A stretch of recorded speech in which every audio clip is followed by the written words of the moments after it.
focus will be on Indian accounting standards, auditing standards, ethics. ये तीन background basic है, plus the Indian companies act, the Indian income tax act and the goods and service tax act. Institute of chartered account of India है, strong accountants बनाने हैं, and a chartered accountant will be like an MBBS.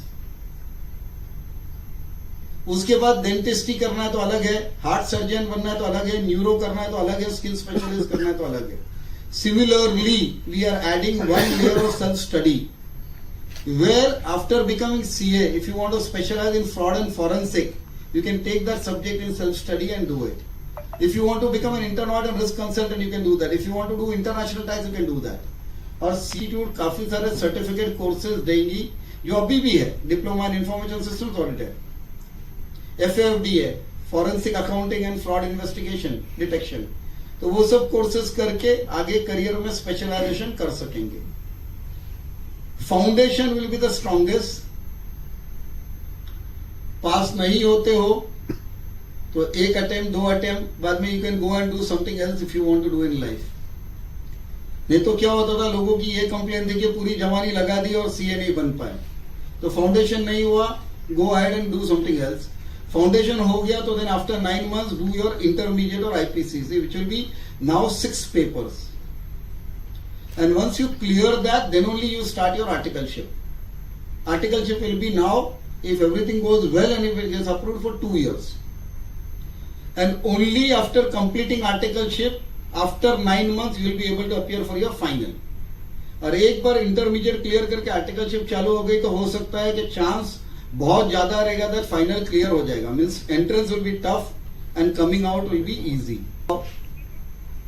जो subjects है, हो सकता है law foundation में, inter में भी पढ़ा रहे, फाइनल में भी पढ़ा रहे, इकोनॉमिक्स फाउंडेशन में भी पढ़ा रहे, इंटर में भी पढ़ा रहे. तो मल्टीपल लेवल पे नहीं पढ़ाएंगे, एक सब्जेक्ट को एक साथ पढ़ा के खत्म करेंगे. एक ग्रुप में 2 अकाउंट्स है, उसको मर्ज करके एक अकाउंट्स कर देंगे. तो 6 पेपर इंटरमीडिएट में, 6 पेपर फाइनल में, 2-2 पेपर उधर कम हो जाएंगे. और एक सेल्फ स्टडी लेयर है जिसमें एक कंपलसरी पेपर होएगा which is constitution of India, which we never thought which we will teach. 2 साल की आर्टिकलशिप में पहले हम लोग नंबर ऑफ डेज वर्किंग के बेसिस पे 1/6 लीव और वैसा था. एक एग्जाम नहीं क्लियर किया, वापस नेक्स्ट एग्जाम के लिए छुट्टी के लिए बच्चे आ जाते थे. प्रिंसिपल भी दुखी है कि बच्चा ऑफिस में टिकता ही नहीं है, हर 6 महीने में छुट्टी पे जाता है. बच्चा दुखी है कि प्रिंसिपल छुट्टी नहीं देता है. Then how to calculate 1/6, how to calculate 1/7, whether to pay stipend for that period or not.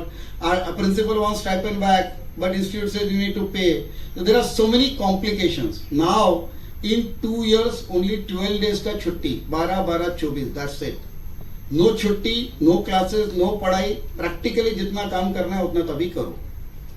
और CA की 2 साल की आर्टिकलशिप हो गई और एग्जाम क्लियर कर दिया, आप किधर भी जॉब कर सकते हो. अडानी, रिलायंस, आपको नौकरी मिल रही है, आप ले लो. लेकिन अगर आपको प्रैक्टिस करनी है, और प्रैक्टिस का मतलब है सर्टिफिकेट ऑफ प्रैक्टिस इंस्टीट्यूट से लेना है, which means you're going to sign on a certificate or a balance sheet or a tax audit report, then you will have to do one more year additional articleship with a CA firm,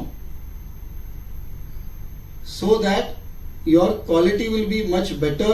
And before you put signature as a CEO on a piece of paper and sign something, you will be more equipped. That is the plan.